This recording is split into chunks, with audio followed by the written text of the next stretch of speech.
Just letting you know, that radio is also thatchannel.com, Canada's #1 internet broadcaster since 2004. Use this station to promote your business, project, music, or organization. Give us a call at 416-204-9951 or email us to be a guest on our Liquid Lunch Show, weekday afternoons from 12 noon to 2 p.m. Ready for the jam? Yo, G, kick it. You've asked for it, we've made it possible. Your party host, the most charismatic showman to ever enter your living rooms. You're tuned in with Hugh Riley on the Liquid Lunch on thatchannel.com. Kids, rock, rock, rock, rock. To the beat.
Lunch. We are live here on Thursday, January 21st, 2010, and I'm here with my wonderful co-host for Thursday. It's Nikki Hayes. Hi, Hugh. I always look forward to seeing you. It's so funny. I always look forward to that moment when I could say, Nikki Hayes. Sometimes I just walk around and I just say that over and over again out loud. But I understand from other people you enjoy saying everybody's name. No. Yes, because I booked someone the other else? day. Who? Phyllis Winnington Ingram. Well, she's got. Oh, of course. Of course. How could you not want to say Phyllis Winnington Ingram? And Hugh Riley. Well, I don't know about that one. It's got a good vibe. Good vibe. Good vibe. What? Good vibe. What? Your name, Hugh Riley. I don't know. Yeah, it's beautiful. So Some how are you? people- What's been going on for you? I haven't seen you in 7 days. I don't know what's going on with me, Nikki Hayes. Oh, It's all good though. Is it true that I heard Kate McGarrigle died? Really? Oh, I didn't heard hear that, but I that. didn't see it in the news. I was so sad. Wow. Yeah. I didn't know that. That's a legend. That's a Canadian legend. Very sad. We should do the Log Driver's Waltz Oh, do you have some of her music? just for fun. The McGarrigle sisters? Although YouTube's telling us we can't play that Oh. stuff. Mm. But yeah, well, that's too bad. Yeah, it is too bad, actually. Really sad. And did you hear, we're talking about music, did you hear about what is it, Musicians for Haiti? All of these well-known musicians have created new songs, and people can go and download them for free, Yeah. and then make a donation to Haiti. Oh, that's It's wonderful. Yeah, this is bringing out all this Yeah. wonderful It really stuff in is. people. It is doing a lot of stuff, and in fact, Nikki Clark is organizing some stuff, right? Fundraiser for Haiti. Hope Yes. for Haiti? It's on Sunday. Where is it at? Tattoo Rock Parlor Oh, beautiful. down on Queen Street at 7 o'clock. Fantastic. Okay, so we'll be plugging that. We're plugging the that. next Also, 2 we're hours. we're going to be having, coincidentally, Judith Montreuil will be here today. She's I have Haitian social worker, but there's probably way more to it than that. Mm. And she's going down to Haiti, so we're going to be interviewing her later in the show today. Great. Yeah. Great. Beautiful. So, yeah. So what else going on with you, though? You didn't. Me? How's your last 7 days been? It's good. Yeah. Yeah, it's just I told somebody this morning I have unexplained moments of Not joy. joy. Oh my God! You're on your way to bliss. Can then you believe it? Next is bliss. Really? Whoa, Hugh Riley, What this comes is after beautiful. Because that's what I'm shooting for. Then you die. That's why people put off bliss. Didn't you know that? Because then you die. Get out of here, Nikki Hayes. What's the point of being here? It's all we came to learn. Not after we go to fifth density, then it'll be. We might be immortal, physically immortal, because it's a less physical world. But isn't that where we came from? I don't know where we came from. Oh, good. So it sounds like you've had a good 7 days. Not bad. Good. Yeah. I'm a hard marker, though. You set the bar high. That's all. I do. Or if it's limbo, I set it low. Yes. Actually, you had a beautiful guest on the other day. I heard Barbara, who's also involved with the Haiti. That's Haiti right. mission. I can't believe you said I did a good job. You did. You did. Really? Mhm. Even though, you know, what happened, I don't know if you were there, but we had an incident during the interview. No. The live. You watched it live? I watched it live, but maybe just I saw the 'Cause we- highlights, Anyways, yeah. not the low lights. I started, we played the video of, you know, the devastation, and for some reason, it was just a technical glitch, but we had like this kind of light, zany music accompanying Reggae? You it. didn't have reggae? It was Because Bob Marley's death, the anniversary of his death is coming up, so I know you're probably... I think it was just an accident, and it was like, I think it was early Bee Gee, what are they, the Bee Gees? Staying Bee Alive? Gees. The Bee Gees. No, early, before they went disco. Don't you remember before they went disco, they were all folky and Yes, okay. How Can You Mend a Broken Heart? Yeah, Peter, Paul, and Mary. Yeah. Anyway, that Yeah. was kind of what it was going Oh, on. And well, it that's was- not your fault. And it brought out the giggles in me, very inappropriately. Oh, okay. So I hope they kept the camera on Barbara. Sadly, no. Mm. Anyways, Live. That's live. That's what live. being alive is all about. yeah. Okay, so let's get busy. Okay. Rosalie, Yeah, we're it's not- going to be a fun show. We're not going to do Brian Hassett today, Okay. Well, we're chock full here. but we're going to that's do him fine. next Friday, right? I don't know. I Yeah, might be fully booked already. We'll work him in. That channel is hot. Is it? Everyone I mention it to wants to be on. It's Really? amazing. Do they know Yeah. about it already? No, You're supposed to say yes. Yeah, no, they do actually. Everyone's heard of it. And I was just in a cafe this morning, Bulldog Cafe on Granby. I think the owner may have already been on here, Stuart Ross. But anyway, he'd heard about it. And then another fellow came in, Friendliness and the Human Rights. Oh, they've been in. Yeah, he said He he'd came been in? and played live. Really? He was just there for coffee. And I was asking anybody, do you want to be on that channel? Do you want to be on Really? that channel? Yeah. And then he said he'd already been on. And you never met him before? Never met him before. And man, he's got hair. He's got hair, all right. He's got hair down to his knees. Okay. Quite amazing. Yeah. Yep, so you're known. You're getting known. All right, so let's tell people what we got in store for today because, I really, Nikki, I just have to say, before we get started, I just want to say how much I really do like doing the show with you on Thursdays. Like, really. Okay. And I do say that to all my co-hosts, I know, of course, actually. but I mean it a little bit more when I say it about you. Okay. Beautiful. Okay, well, you can explain. Yeah. The Everyone sincerity is everyone oozing. is equal, In Nikki fact, Hayes. I saw the Bible on the shelf right here, Yeah, so I that's know right. you're sincere. That's right. Yes. Of course, we've also got the Aliens on Earth book. Maybe we can go over the 3 different types of aliens later. Oh, my goodness. Okay. Okay, so So- anyway, I received that. Okay, great. Yeah. So we have Sheila John coming in, Program Manager of the Registered Nurses Association of Ontario. Oh, interesting. We're going to be talking about how to quit smoking. Really? Yeah. Okay. Because the Wonderful. nurses, I guess, have been roped in by the Illuminati, and they're part of this They think smoking's bad? anti-nicotine. Okay, Go well, we'll figure. have to hear why. Exactly. Also, as I mentioned, Judith Montreuil. Yeah. Practice saying it that way. Yeah. Montreuil. Montreux. have to say it Montreux. like that. Couldn't it just be Montreux? Well, Montreux? Okay. Well, she can. Montreux? yeah, Montreuil. Montreux. Okay. Also, Dave Clark's coming in. Great. Drummer for the Dave Clark 5. Exactly. Right? And singer. Yeah, exactly. get that a And lot, he has the a drummer and wonderful the singer at the company, same wonderful time. company called Solution. So Solutions. And he's been here Solution. before, hasn't he, Nikki Hayes? long time ago, but he's Yeah. got a new book out and lots Great. of stuff going on. Looking forward to that. But we're going to start the show off with Joyce Naka. Well, maybe Joyce could. It's I Nakanishi. need new glasses. Nakanishi, and Joyce is someone I met at something I was introduced to just recently called the Ewan Method. Yeah. And it is a wonderful, everyone throws this word around consciousness and shifting into consciousness and how we're all sort of in a spiritual period, which will be a very short time because, it's something that you can actually do instantaneously. What do you It's mean? very quick. Yeah, Well, karma is now instant, as John Lennon predicted many years ago. yeah, exactly. So the Beatles knew about it back in the 60s. Well, They were John onto knew it. about it. They I don't were think Paul leading- McCartney ever leading got it. thinkers, leading opening hearts. And so the Ewan Method is something that is accessible to us all. And what I found most intriguing is Dr. Cam Ewan doesn't talk about healing. He, in fact, thinks healing is something that divides us or Oh. makes one higher than the other. But really, all of this information is available to us. Let's get right into it. Let's Yeah. not even take a break because No, we've got let's Joyce go. right here. Let's start talking about this. It's exciting. Yeah, it's really Joyce, exciting. welcome to that channel. It's great to have you here. Oh, thank you. The pleasure's mine. Thank Now- you so much for inviting me. Now we're gonna next time you come, and I hope there is a next time. We will get that smoke machine or that fog That machine, would be great.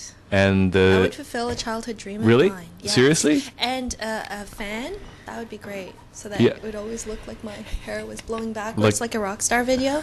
Yeah. Why? No. Really? Like, what was your childhood dream?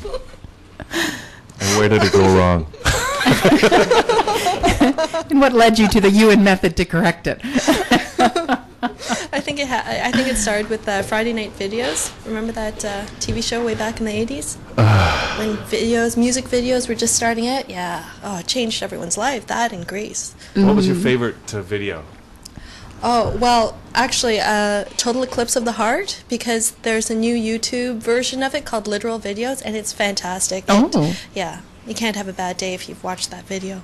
I think they had the hair blowing back in that Yeah, video, if I yeah, remember exactly. it correctly. That's Yeah. probably where you got the idea, right? Yeah, probably. I was impressionable. I was an impressionable young street urchin, yeah. Really? More like a mall rat, I think. Okay. Great. Well, okay, so we're just going to carry on like this and find out about the Ewan Method. Now, what happened when you got involved in this? The Oh. Ewan Method. Or maybe what happened- is it? I think probably a lot of the listeners don't even know what it is. So Yes, it's if I can just backtrack a little bit, it's a technique that was developed by Dr. Cam Yuen, and his background, he's a grandmaster in Shaolin Kung Fu. And actually, I came to the Yuen method through the Kung Fu lineage, so not through healing groups or alternative thought groups, but certainly it was right up my alley. So you were a Kung Fu master or a Kung Fu practitioner? More like a grasshopper with a bad limp, but yeah. Okay. Anyway, so I was studying Kung Fu at Golden Harmony Kung Fu up at Yonge and Bloor, and I heard that our Shaolin Kung Fu Grandmaster was coming to Toronto, and he was teaching a new energetic method. So I went to see him, and I was blown away by how instantaneous his adjustments are, how non-judgmental, how private it can be. It can be as public or as private as you would like. So we don't have to get into story or history or why we think things happened. We can adjust it. So what I always say is that Dr. Yuen didn't invent energy. What he's done is developed a protocol to help to teach you a way to adjust it, and that because we're all just energy, and energy has no opinion, it has no judgment, it is what it is. So it kind of ebbs and flows, right? Things are strong or weak, and we may experience this strength or weakness with feelings of discomfort or feelings of fear or hurt or just wanting to run away screaming, right? Anyway. Okay, so so it's not, because when we talk about Kung Fu, everybody thinks of, Kung Fu fighting? Actually, he was David Carradine's, Dr. Yuen was David Carradine's trainer way back in the day. Isn't that fun? Mm-hmm. That is fun.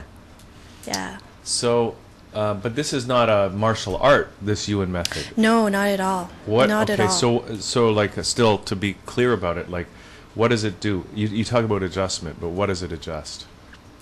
It adjusts the sort of ebb and flow of energy within us. So let's say another way of expressing that would be to be strong or weak to something, or to be comfortable or uncomfortable for something.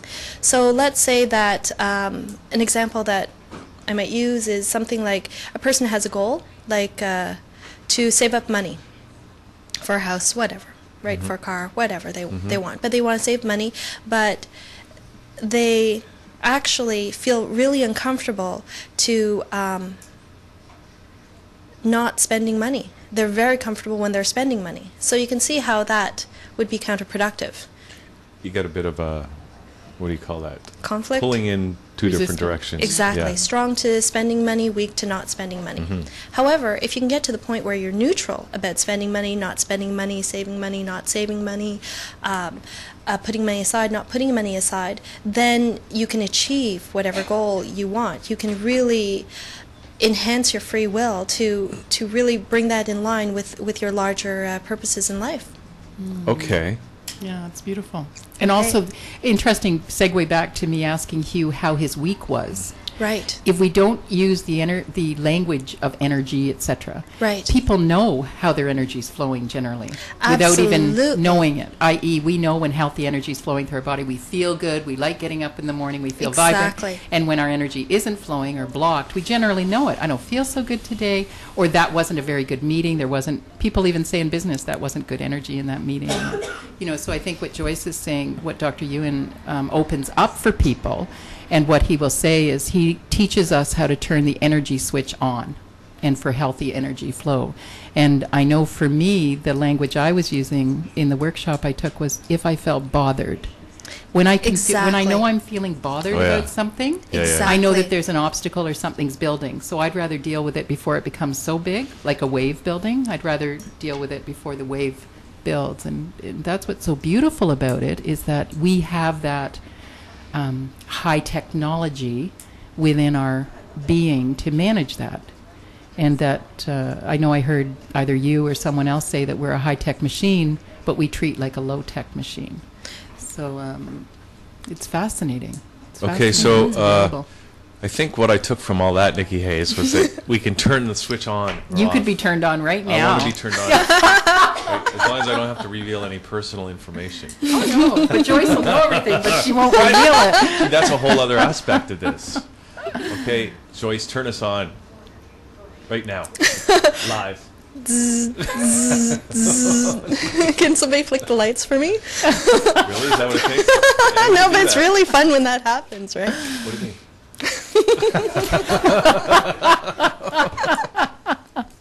I'm not above a little light flicking. Yeah, that'd be great. Well, if it'll help.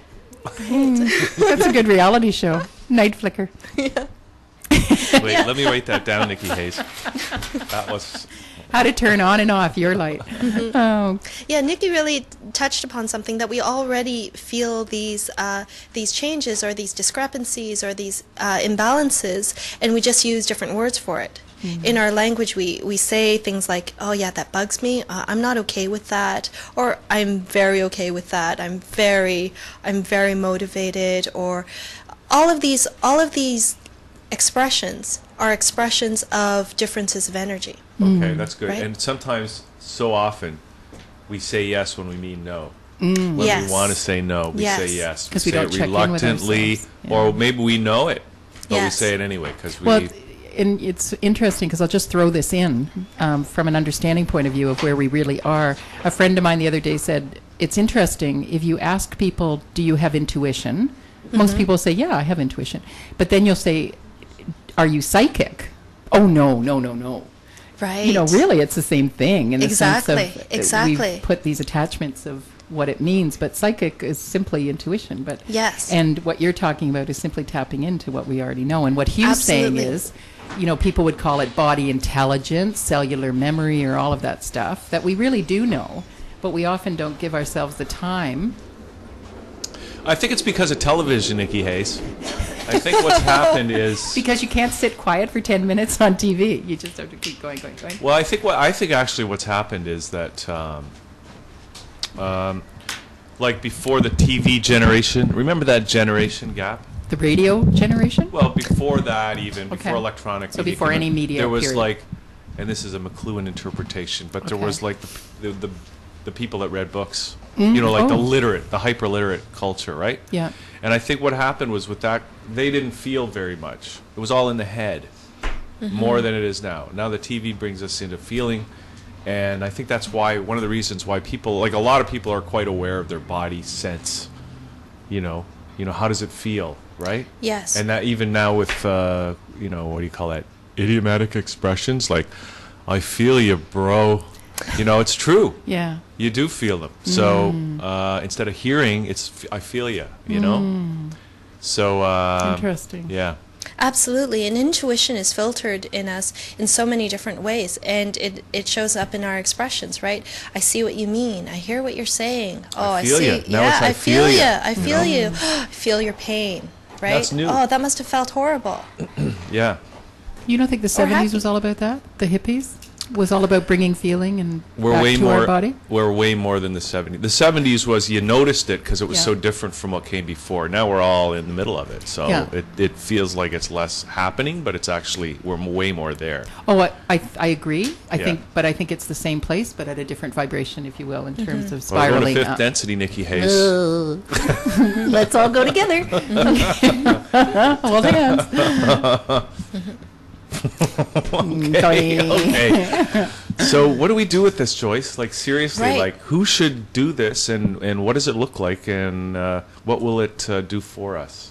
Right. Well, one of the things that sets apart the Ewan method from other modalities that I've seen and studied is that it's very specific. There's a lovely structure to it. So even when you don't know, when you have these vague feelings, you can start to pinpoint where the discrepancies or the imbalances of energy are, and then start, I like to say, zooming it up so that you reach neutrality in so many levels. So as a Ewan practitioner, the first thing that I would do when I'm seeing a client is that I would check into their body, mind, spirit triad.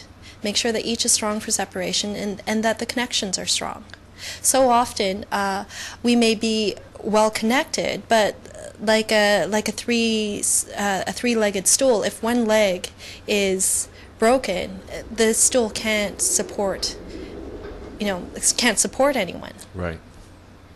So I would look into that. I would look into the connection with that body, mind, spirit connection, and then with their higher self, back to the self, with the universe, and back to them as well. And how that discrepancy, like let's say that they feel that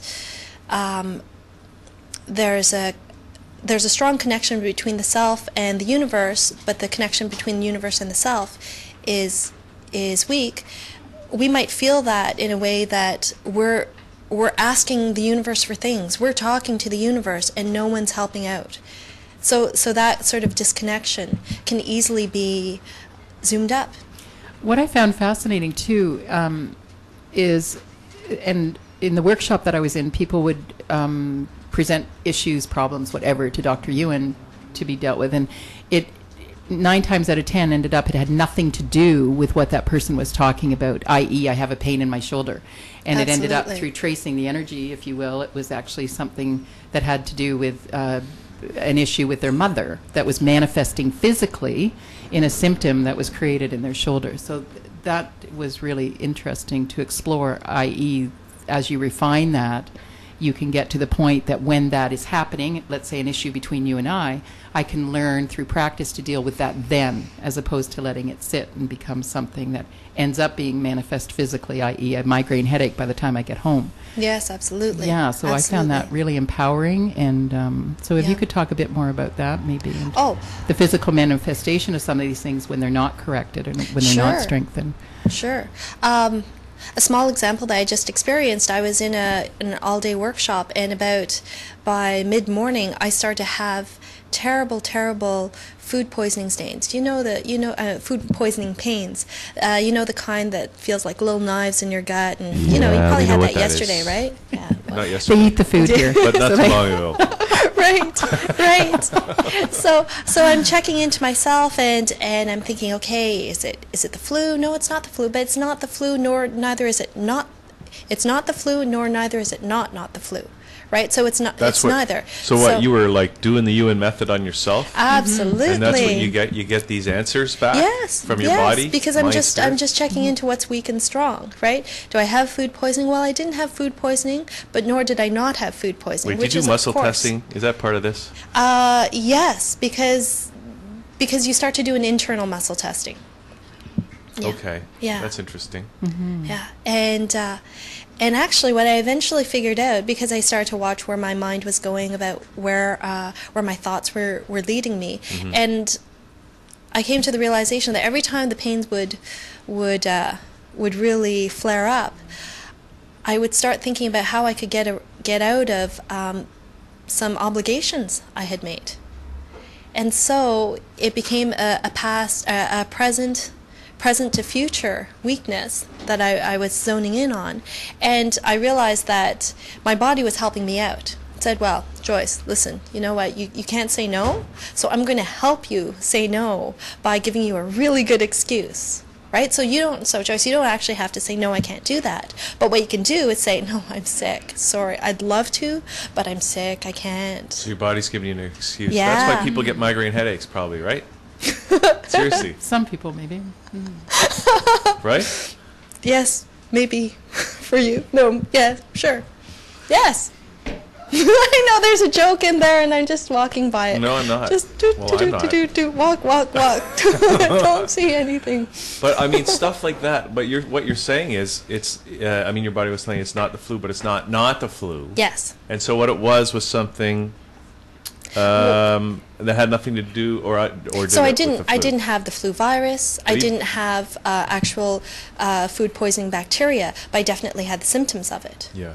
So maybe most, or an awful lot of disease and sickness is actually not physical stuff, it's emotional stuff that's manifesting physically? Often mental, emotional, psychological, spiritual, psychic, collective unconscious. I meet a lot of people who think that they can't deal with the world, but what it is that they can't deal with the psychic information that's out there. They go out, walk down the street, they feel negativity, they go to work, and they can't put up good boundaries around them, so they're just collecting everybody else's stuff. Right? But with the Ewan method, you can just zoom up those boundaries. You can just clear issues. Yeah, Can we it's beautiful. do it right now? Can we clear everybody's issues right here in the room? Okay, sure. Fun. Let's do something specific, okay? Because it's always more impressive if it's specific. All right. This is without the fan and the fog, so Yeah, no Right, Yeah. right. Okay, Boy. yeah. It's unplugged. Let's see. So if you can have in your mind some negative thoughts. How about that? Some negative thoughts, right? Can everyone connect with that? Yep. Can everyone connect with some negative thoughts, right? Ryan, yeah, I I got want you to do this. This is your last day here. Oh, Let's connect with your negative thoughts. okay. Just something. He doesn't that's screw up bugging all the you, software on this right? thing. Let's get to camera 5 just so we can see Ryan on his last day. any of your own. Ken's got a lot. Let's see 5 for a second. a short list here.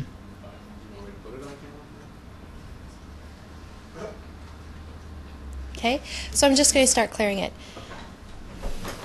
I don't know if I have any negative thoughts though. Okay. Go, Nikki. You. No, I've got a good one. I'm working Do on ya? a big one. Okay, I got one. Okay. So I'm just clearing negative thoughts, right? Clearing in the past and the present and the future, and all the connections there of past to present, present to future, past to present, present to past, past to future, future to past, future to present, present to future. Clear it mentally, emotionally, psychologically, spiritually, psychic, and collective unconsciousness. Clearing your past lives and your ancestors, descendants, and in your community.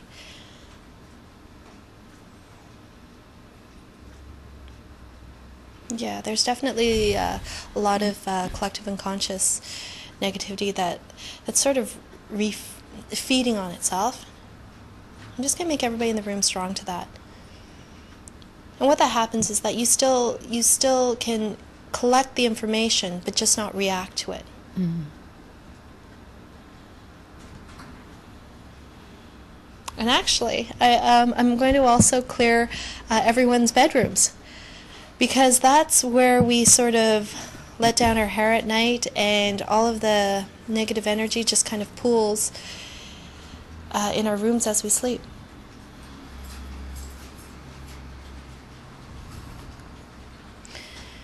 So, how do you feel? Any change? Different, not different? Same, not same? Change, not change? I feel a shift of something. Yeah? Mm-hmm. He was like, do I be polite? Well, that was interesting. I don't know. I'll say I don't know if I felt the shift, but just because trying to do the show and everything, and Absolutely, I'm no probably problem. preoccupied and stuff like that. But but what did you do there? I mean, you were saying you were clearing all this stuff, Right. But like, were you in touch with? I don't know. Like, were you reading our minds? Were you in the collective unconscious? Were you feeling our bedrooms? I mean, I Right, just want to know what you're doing there. As a Ewan practitioner, I was just tapping into the group here, Yeah. and just I felt sort of a stagnancy, kind of a heaviness around negative thoughts. Now, of course, negative thoughts are what they are, but we can have negative thoughts and not react to them, right? Mm-hmm. If we have too many, sometimes we are okay with 100 negative thoughts, but we're not okay with 1,000 negative thoughts, right? Sometimes we're okay with 1,000 negative thoughts, but not hundreds of thousands of negative thoughts. So strengthening our energy body to that, and then clearing the negative thoughts. Sometimes they're just floating around But for how do you no clear reason. it? I mean, do you just declare it that it's cleared? Like, kind of, I mean, or like, what do you do? Or I mean, I don't know. People experience it in different Yeah. ways, so I kind of And this is quick, right? This is Yes. we're not doing like the real thing. So like, this is just like, we're Right. trying to do the best in a few minutes here on the radio, but it's not the Yes. same as the actual Ewan method. the way it should be done properly. Yes. Right?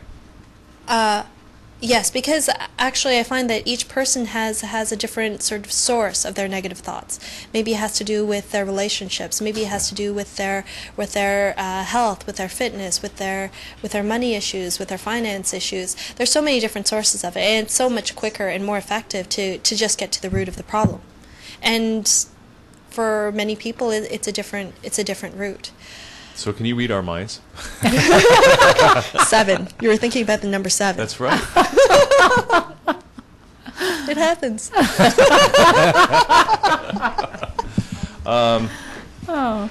But I think what it does bring to our awareness is, at the end of the day, nothing stays the same. So I think if you think about how you feel when you're thinking of a negative thought, and then to even have that moment of thinking, oh, relief of a negative thought, you have to say, oh, that's shifted. Right. You know, because so even when I thought about my bedroom, I thought, wow, when I go home and I'm in it, I will feel differently, because I will think, what has shifted here? And then you look at it differently. So I think what it's doing, if you will, is just expanding what is available to you in terms of, we tend to think so many times that we're limited by our genes, limited by where we were brought up, limited by this.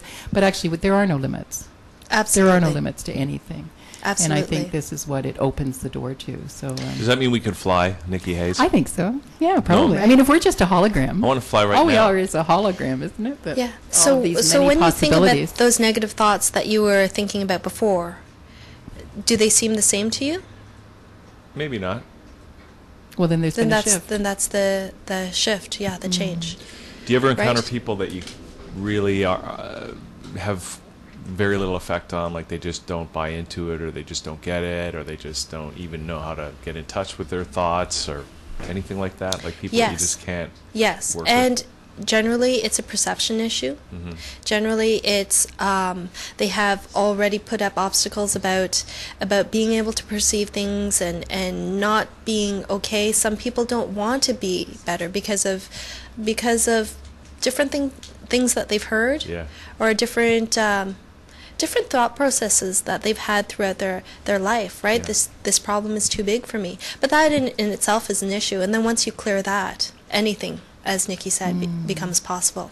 And quickly. Okay, we're just about out of time, but we have to ask you, because the countdown hasn't started yet, but it's going to start pretty soon. Right. 2012, what's going to happen? You and Method going to help us all go to 5th density? Yes? Okay, good. Great. Okay. Is that okay? That's the best. Are you answer. okay with that? Does that Why wouldn't weaken I you? be? It's no, yeah. Okay. And where can people get more information on the UN method, and then, you know, as a prelude to getting in touch with you and Yes. getting their lives fixed? Right. The two official websites are www.ewenmethod.com. That's YUENMETHOD.com. And the other website is www.ymseminars.com. Dr. Ewan offers teleclinics so that you can just listen in on seminars that he has over the website. And as well, I have a practice group here in Toronto, so you can definitely contact me and we can talk about it. You can come to a practice group and see what happens, shop around for a practitioner, that kind of thing. So how do we get in touch with you? Yes, my address is ewan.method.toronto@gmail.com. ewan.method.toronto Toronto at Gmail. at gmail. Yes, and Ewan is spelled YUEN. Okay, so that's your email address. So people can Yes. email you, and then you can get in touch and tell Yes. them what you're doing next and where you're doing it. Yes, and we they can have show up practice groups here in Toronto, and hopefully we're looking forward to Dr. Ewan coming back in the spring to teach seminars himself, so you can learn right from the master. Hey, why don't you bring him here for Liquid Lunch when he comes in town? I We'll would do love this. to. Yeah, that'd I would be love to. I wonderful. think he'd really be into it. That would be I great. mean, you guys are so fun. Well, Okay, Well, and you I don't corrected think us. I don't think he needs a fog machine. I think that was just me. well, we'll bring it in anyway. I probably just have for an you. issue about Yeah. that. Now, Nikki Hayes, you've done this, right? Yeah. Have you? And it works? It's beautiful. And Because- it's something, what is beautiful about it is it's something that, first of all, I think it's in our DNA. I think it just naturally resonates with those that are Absolutely. open. And it's also something you can just use in your daily life, as you said, instantaneously, if you want to, because at the end of the day, we get comfortable, I think, with some of the strategies we've used to survive. We So love our pain. We do. We do. But it's beautiful. Yeah, right. so that'd be great if Dr. Ewan would come on. Joyce, this has been great. Really Yeah, fun to have you thank here you. today. Thank you. You guys are great. I had a lot of fun. See, you're great too. Sometimes Thanks, not all you're our guests great. are as fun as you are. Oh, stop. So thank you. No pressure on the next one. No pressure. Okay, so we're going to take a little break now. We're going to come back with Sheila John, Program Manager of the Registered Nurses Association of Ontario. We'll be right back here on Liquid Lunch, thatchannel.com. It's called The Joke. The joke?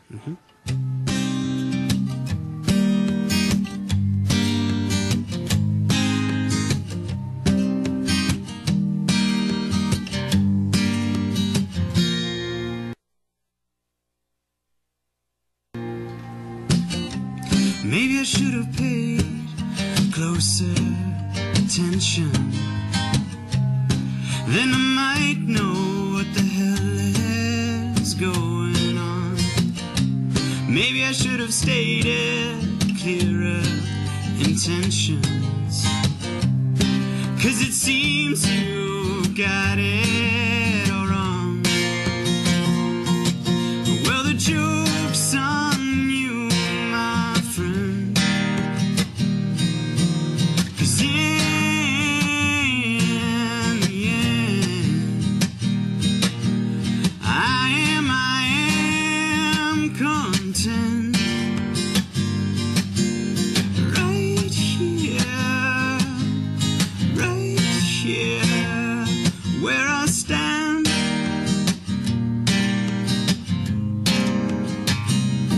Where I stand.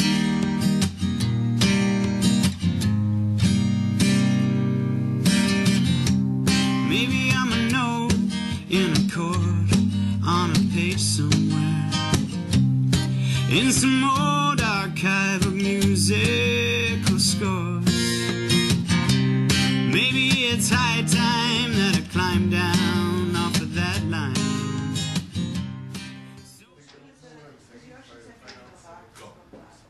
Hi, I'm Joyce Nakanishi from the Ewan Method Practice Group here in Toronto.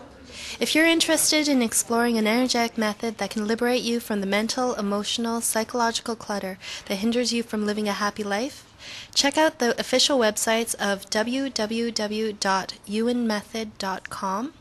That's www.yuenmethod.com or www.ymseminars.com. For more information about the method and meetings here in Toronto, please email me at yuen.method.toronto@gmail.com. That's ewan.method.toronto@gmail.com. What's it called? It's called What's it called? It's called The Joke. The joke?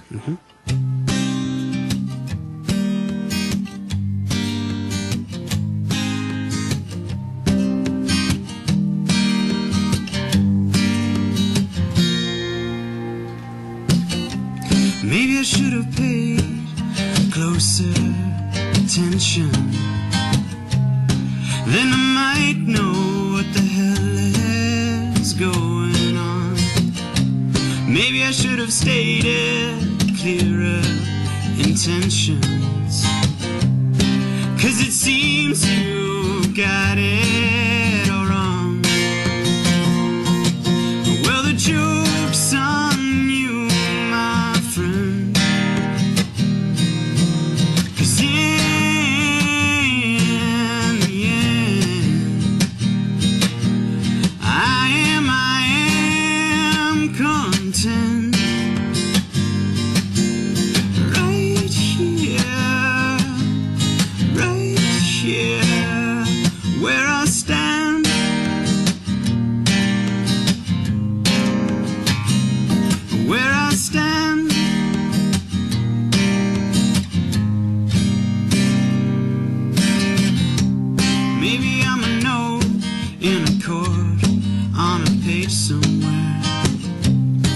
in some old archive of musical scores. Maybe it's high time that I climb down off of that line, so I'm not so hung out to dry. Well, the joke's on me, I see, 'cause I am no longer free. Said I'm not content right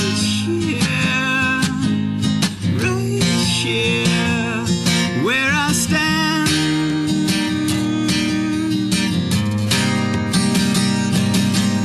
Can you not remind me how to live to be in the now? I've been holding my breath for way too long. Well, the joke seems less and less funny. When did it all become about time and money? Well, I can be content. Where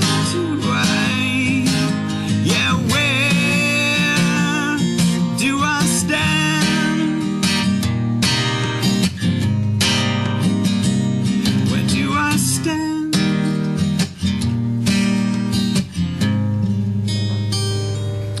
This one's called Everlasting.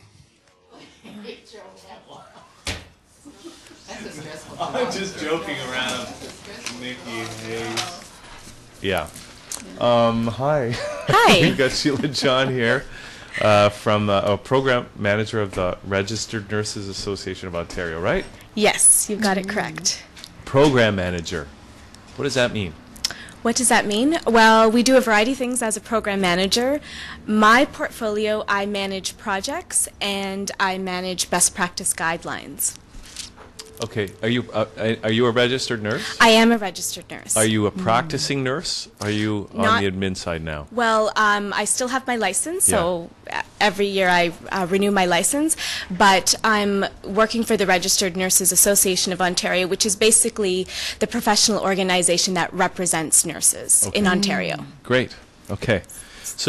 So what's the biggest challenge, actually? I was just thinking of how the healthcare system is changing so much, and there's pressure from budgetary sources and people's perception of the medical world. And what's the biggest challenge right now to your organization? I think the biggest challenge is probably getting all the resources out there and education. We're really big on education, and so providing nurses with the right tools that they need to do their work and do it well. So that's one of the biggest challenges we have. In my program, we're big on educating. So. Right. Okay. And today we're here to talk about something specific because I guess this is one of the programs that you're managing. It's actually National Non-Smoking Week this week. So there's a lot going on in terms of smoking cessation activities. Cessation meaning stopping smoking. Yeah. And in particular, I want to talk about what nurses are doing in terms of helping the public stop smoking. There's a lot going on this week, but in general, the Registered Nurses Association of Ontario, we produce guidelines on a variety of topics, and one of them is about helping people to stop smoking. Oh, okay. And can you go into detail about that? Because I'm just wondering if you have the stat on what the decrease is so far in regard to what's being done, i.e., non-smoking in restaurants and public places, and is that all having a dramatic effect? And yes, definitely. We just had that law passed a while ago about smoking in cars with children in the cars under 16. Our best practice guidelines are geared towards nurses, so it's basically teaching nurses what they need to know to teach their patients. I actually brought one of our best practice guidelines, which is our smoking cessation guideline. Wow. And basically what we've been doing is going across Ontario and training nurses about how to help their clients stop smoking. Now, what about the nurses themselves? Some of these nurses probably smoke, right? Yes, and we do address that, and we say that they're the best people to provide counseling to people who smoke because they can understand, they know exactly what that person's going through. So I know a lot of people think, well, it's kind of, you're being a hypocrite if you are talking to somebody about smoking and you just went out for a cigarette on your break. But we try to encourage people, if you smoke yourself, we want to help you, and you're the best person to talk to your clients and patients about smoking. Because most people who smoke, they want to quit smoking anyways, right? Yes, and the biggest part of smoking is understanding that it's an addiction. Yeah. It's not something that, it's as addictive as heroin and cocaine, and until you really understand that it's an addiction, it's hard to just stop. It's a lot of people quit cold turkey and then they're unsuccessful, but that might work for some people, but there's so many resources out there to help you stop smoking, and just being aware of those resources and aware that it's tough. It's tough. If you've picked up the habit, it is a hard thing to quit, but it can be done. So are the resources going into another program that's just helping the nurses to Hugh's point for them to deal with? Our best practice guideline on smoking, it was first released in 2002 and then revised in 2007. And then a few years back, the Ministry of Health Promotion funded us at the RNAO to provide training to nurses across Ontario. So that's what we've been doing right now. We're providing free workshops to nurses all over Ontario about basically reflecting what's in this guideline about how to talk to your patients about smoking. Oh, great. And so do you have a statistic, if you will, or do you know if nurses are indeed quitting? And yes, if it's I know helping? for sure that the impact that nurses are having on clients is significant. I don't have an exact number, but there's 300,000 nurses across Canada. I don't have the exact figure, but over 300,000 nurses, and if what we're trying to do is have every nurse talk to their patients about smoking. So it doesn't matter if you have gone to the emergency with a broken arm or a migraine. We want that nurse to talk to you about whether you smoke or not and advise you to quit. That's amazing, actually, because when you think of 300,000 and how many people 300,000 people speak and interact to, it goes into millions. Yes. In regard to just having that understanding, quitting. And if that message is repeated and repeated by consistently, yes, very powerful. Yeah, it's Wow. very powerful, and I think people have to understand the first time you try to quit smoking, chances are you're going to be unsuccessful, and that's what the statistics say. The first time you quit, there's a bigger chance that you're going to start up again, and not to get down on yourself. I mean, if you set a quit date and then the next day you had a cigarette, don't worry, you're actually falling into the norm. People who try to quit smoking, it's usually several attempts before they're actually successful. Yeah, and I think we're at a point that's pretty wide. Like you found that with alcohol, didn't you? When I quit alcohol? I think people know that with alcohol or drugs or anything like that. You don't beat yourself up when you have a relapse, that you just keep going. And it's very powerful. Okay. I just thought he could share some of his personal experience with it. Did you ever smoke? No. No. Have you smoked, Sheila? No. Did you? I do have friends that have and gone through the whole process. So, what about yourself? Yeah, I did actually. Mine, it's interesting when you say it's an addiction, because I think for me it was very social. I was working in a company that was all women, and whenever we would have a meeting, everyone would throw their cigarettes in the center and we'd all smoke. But I really didn't smoke outside of that. So maybe I was fortunate I didn't get to the point that I felt addicted. But food is my addiction. So we all have our own little comfort. But nicotine is very powerful. It's a very... Yes, and it's funny when you say you're a social smoker, you usually associate it with something else, like having a drink and you have your cigarette, or having your morning coffee or your break at work. But even that can be sometimes hard to break if it's a part of your routine. So it's interesting though. Yeah, and so do you look at actually on a cellular level what happens to you physically in regard to that cigarette being directly related to feeling comfort and to feeling a break, and then substituting it with something else, so there's Yeah. not a vacuum? Or Yeah, so one of the things we recommend is if you're looking at quitting smoking, to try a nicotine replacement therapy, which is basically giving yourself nicotine and not the other 4,000 chemicals that are in a cigarette. Oh, okay. So if when looking at nicotine replacement therapy, we call it NRT, it could be using the nicotine patch Yeah, the patch. or gum or inhaler. What about those new e-cigarettes? Those electronic cigarettes? Oh. Yes. You never heard of those, Nikki Hayes? No, but you know what? That makes me think. I always wondered what people use in movies, because all the actors and actresses that smoke in movies can't all be smokers. No, Humphrey Bogart was. Oh, yeah. But I saw Sigourney Weaver was smoking in Avatar. That's and I right, thought that's she one of the- wouldn't have been smoking a real cigarette. They Why probably not? had No, some they- herbal thing I or- bet she was. How much you want to bet? I'll bet you. I'll bet you whatever I get paid today for doing this show. I'm pretty sure. I'm pretty sure they were fake cigarettes because I think I read up on them. Really? But the e-cigarettes actually, we don't recommend the e-cigarettes for nicotine replacement therapy. Actually, Health Canada put out a warning not to use the e-cigarettes just because there hasn't been a lot of research done on them. We don't know the effects of them, and 10 years from now, we might find out something drastic might happen to you, and so. Now, I read the other day that marijuana isn't addictive. So would it be good to go to marijuana and then No. Our guideline doesn't encourage people to No, Nikki, get the patch. go for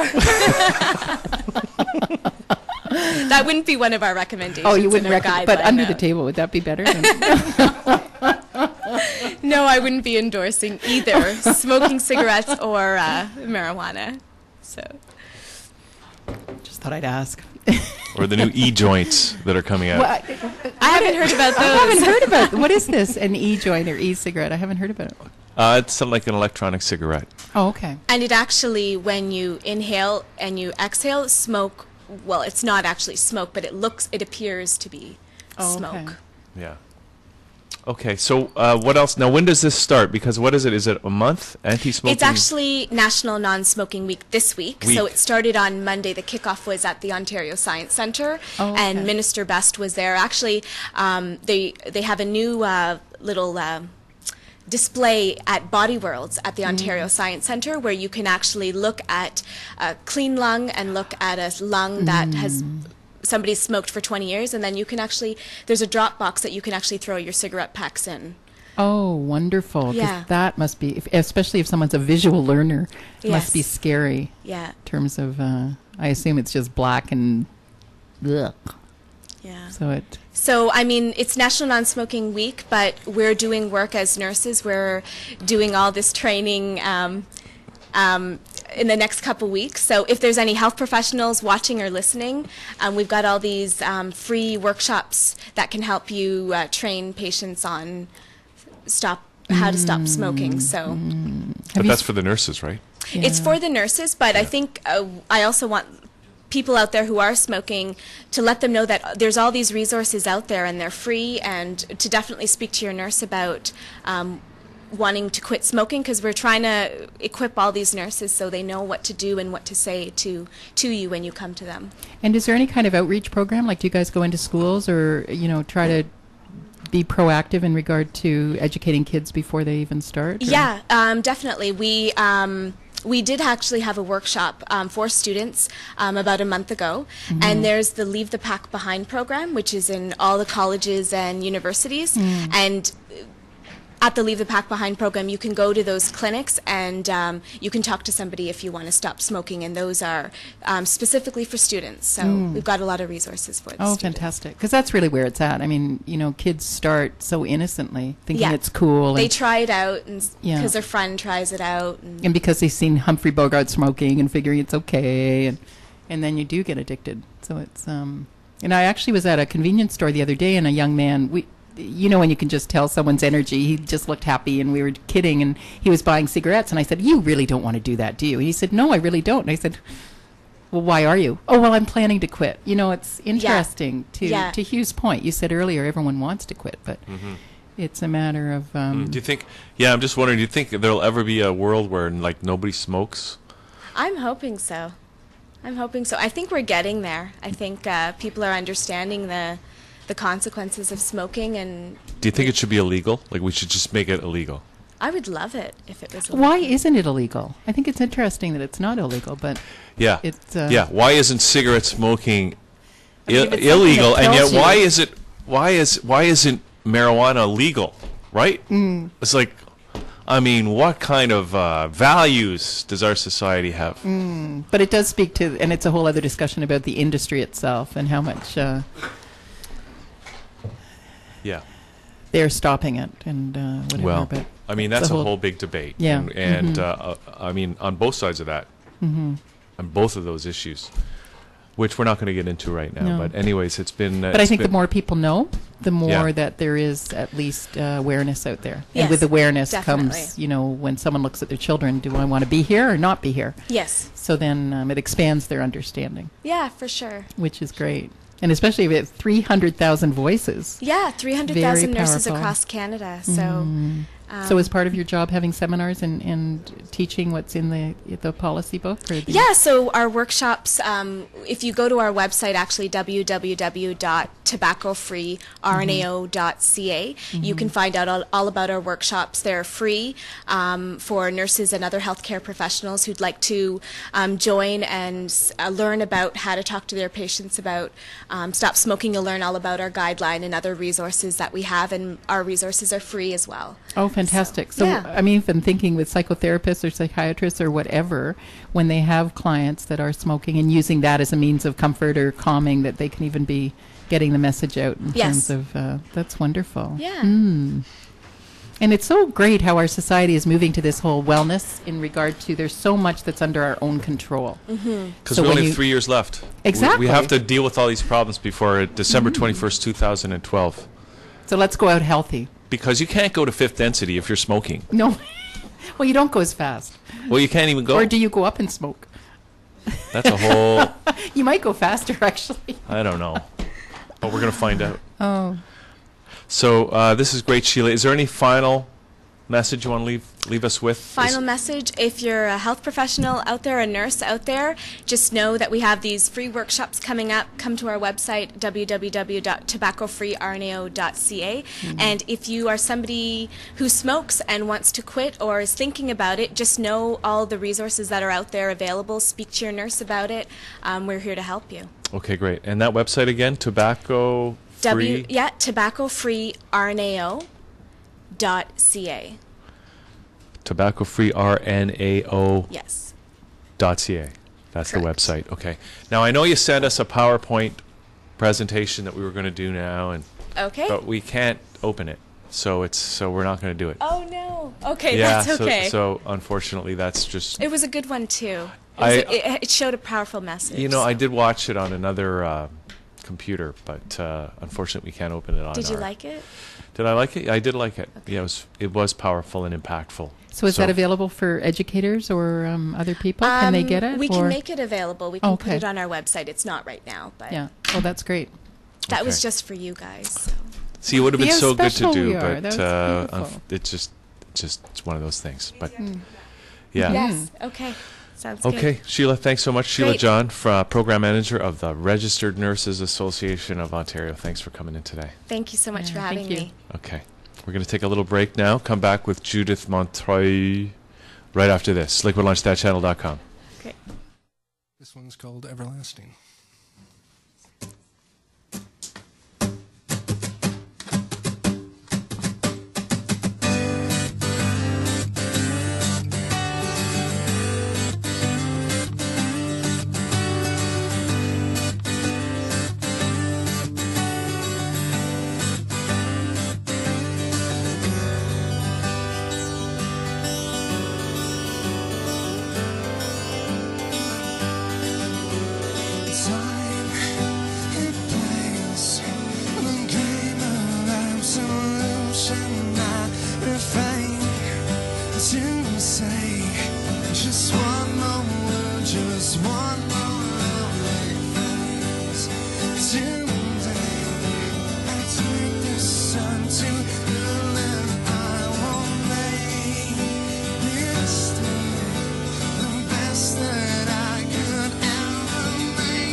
Please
take my everlasting love. Just don't break.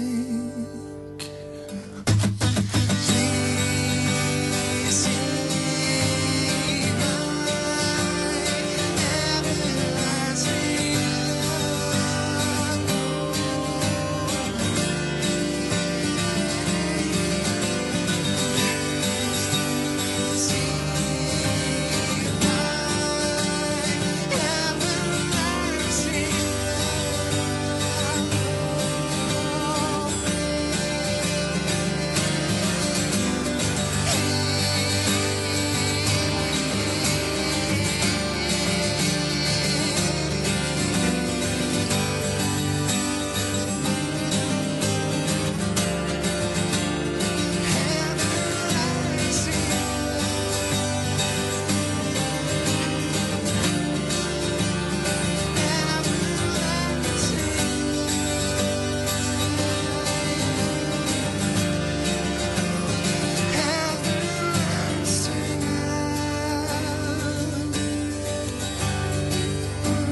Okay, we're back to Liquid Lunch.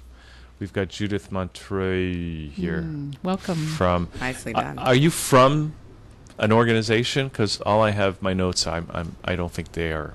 Correct. Well, you know adequate. what? My day job. Yeah. I'm a social worker with the Toronto District School Board. Okay. And about 5 days ago, a group of colleagues and friends were talking about what was happening in Haiti and thought, okay, the option is not to sit on our hands. And so we are in the process of planning a benefit concert. And it's amazing what you can do with people who are willing to do wonderful and great things. So we formed a little group called Haiti La Kainu, which is Creole, and it means Haiti our home. And the name really represents kind of our global responsibility. It's not just my home, because I happen to have been born in Haiti. It's everyone's home, you know, and the way the world has responded, there's been this really global response to the earthquake and the destruction. So on Sunday, we're going to pull off a benefit concert. Wow. Yeah. Bravo. Thank you. Thank you. So we're really proud of it. It's at the Tattoo Rock Parlor on Queen Street, 567 Queen Street. And from 7 to 10 p.m., we've got a great lineup of performers who have all donated their time, who said, okay, you know, if you build it, they will come. And they came, and everybody's volunteered their time and their effort to make this happen. So that's the group. Long answer to your short question. Great, perfect. You know, that's less talking we have to do. Who are some of the artists that are have been good enough to say yes to doing the concert? Okay, let's see if I can pull it out of my memory hat. We've got Lindo P, Solitaire, who are actually quite known artists. Subliminal. We've got a universal artist by the name of Lola. Naja Kreft, dub poet. Naja? Naja, yeah. Yeah, he was here last week. There you go. Yeah. And Natasha Waterman, Waleed Abdul Hamid, who is brilliant. I've seen him in action before. Yes, and so he's going to be there. And a few others, you know, and DJs and So we've got the creme de la creme of Toronto showing up to be able to say, yes, we will participate. No, I've never been to the Tattoo Rock Parlor, if you can believe that. But that's hard to believe, actually. Yeah. I thought you've been everywhere, Hugh Riley. That's one place I haven't been, Nikki Hayes. But like, how big of a venue is it? How many people can you? I was told that they can squeeze in 500. It's I'd never been until yesterday, and it's absolutely a beautiful space. It's a rock hall. It's really nice. It's a performance hall, and so I think it's the best place to hold this kind of concert, and we're really looking forward to it. So we're looking forward to seeing you there, you as well, Nikki. It's an invitation. Well, this will be the first time that Nikki actually and May I show have up. actually showed up at the same event. So this is a pretty momentous occasion. Yeah, and this is a worthwhile one for sure. And do you see this as a continuing thing in terms Absolutely. of, we were talking about follow-up and... Absolutely. I think, we came together quickly because that's the response that needed to happen. And then as a group, we kept talking and saying, okay, what does this mean, right? Is this just kind of this gut reaction? It happens now, everybody gives, and then everybody goes back through their lives. And the reason why we named ourselves is because we wanted it to be a continuous venture. Once you give something a name, it's a little hard to kill it. Because then you're killing something that has identity and spirit. It's organic now, right? And so this is our first foray into pulling stuff together, raising funds, trying to have access directly and making stuff happen. But then once the craziness and the zaniness of planning this subsides, we're going to sit down and actually think, okay, how are we going to launch ourselves? We're not trying to reinvent the wheel. We're just trying to gap fill. Sometimes you notice a niche that needs to be filled up, and you take care of it. So what's the niche here? Because I mean, presumably at some point, hopefully in the near future, things will kind of get back to normal in Haiti. That's not going to happen. Right? Not anywhere near the near future. But it's going to happen at some point. Eventually. Right? Yeah. I mean, yeah. So, in other words, but then do you anticipate ongoing a mission for the organization beyond the earthquake relief? Absolutely. I think the earthquake relief is kind of what jolted us out of our apathy, right? Because there's this kind of joint apathy where my corner of the world is cool and I deal with crisis per crisis, but for the most part everything is copacetic and I move on. But it's being blind or having blinders on is no longer an option. So once this subsides, and it will, because the frenzy of reporting is going to subside. What we would like to see happen is we have the capacity to bring people together who are willing to continue to contribute both financially and labor-wise.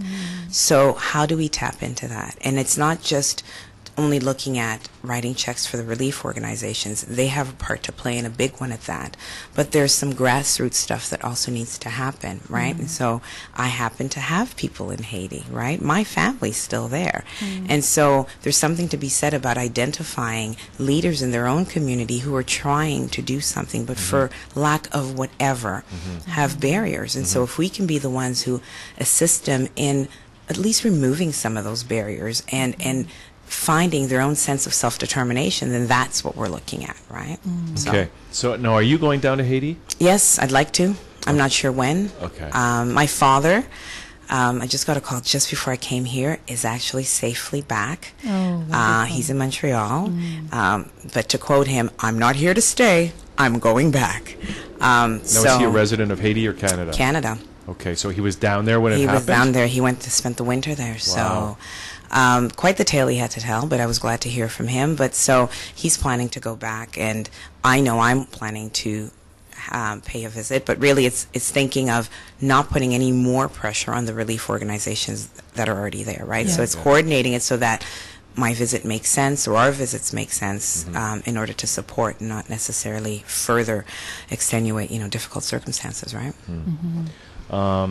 What's amazing, though, for me is I think, and hopefully, and we talked just before we went on the air about, I was mentioning Marianne Williamson, I read a quote by her that this created releasing the genie out of the bottle, if you would, in terms of love and compassion. And it's obvious. I mean, people are giving millions of dollars. And Larry King the other night had a 2-hour telethon. It raised $8 million. George Clooney is having a telethon tomorrow night, which all kinds of artists and celebrities. So is the CBC, I think, just before the American one. Yeah. Actually, the triumvirate of CBC, CTV, and Global are all fantastic working together. Yeah. So it's created this tremendous compassion. Yeah. And so I think the challenge is then now how do we stay open? Because this happened with Katrina, this happened with 9/11, this happened, you know, Princess Di dying brought out this huge, you know, people might say the heart chakra opened. So I think what's happening now in terms of, and communication is a big, big help with this, is we're starting to understand that we are so connected, and that if your hand is broken, even though your foot's okay, you have to get your hand healed. And I think that seems to be permeating our conversation more now in terms of... I'd agree. And I think that's even more reason why we came together and decided, you know, we have to do something, because it doesn't always matter what the something is. It's the action itself. Yes. Right? And so I think individuals who have so freely given monetarily will now have to tap into themselves and how do I give of myself? Because that's something you never run out of if you do it properly. Right? And I think sometimes we focus a lot on money, but we have so much to give as individuals, as people, and we underestimate that. Yeah, and I don't know if you heard any of our previous conversation with Joyce, who's a UN practitioner, but if you think of everything as energy, and then you think of vibrating at a higher and higher level, which is joy and peace and love, the whole world is shifted in that way. And I think that's what people are feeling, this shift. As much as it's a catastrophe, there's a certain fulfillment and satisfaction in coming together and transcending sort of, you know, the headache you had at work or the boss bitching at you, or perspective, right? It's being able to alter your perspective. And this conversation is actually refreshing, because I think coming at what's happened in Haiti from the perspective of renewal is not something you hear, because right now the images are such that it is death, destruction, and you know, any of those negative things that those images bring forward. But the sense of renewal hasn't really been talked about. And I think if we can get this little movement of renewal on the ground, so that the Haitian people are not victims. They have suffered an incredible disaster, but they are not in and of themselves victims. And it's that sense of hope and the ability to rebuild and start again that I like to tap into. That way, you know, whatever is called resiliency doesn't get frayed, right? It just gets, I guess, supported and somehow resourced back onto itself, right? Yeah, and, you know, if you can see the gift in it in regard to total destruction on even a bricks and mortar level is actually the gift, because then they do have a chance to reconstruct brand new, as opposed to building on something that was already a mess. I mean, from everything I hear, the infrastructure was a mess prior. Yeah. And so where do we go from here, right? Yeah. And that, so now it's really rebuilding. Herein lies a challenge, right? I just wonder if you mentioned your dad's back safe in Montreal, and he had a tale to tell. Do you want to sort of share maybe a story that he told about what he went through when he was down there? My dad is such a colorful character. I think in the we want to hear all that color. We should have him on it. Interesting.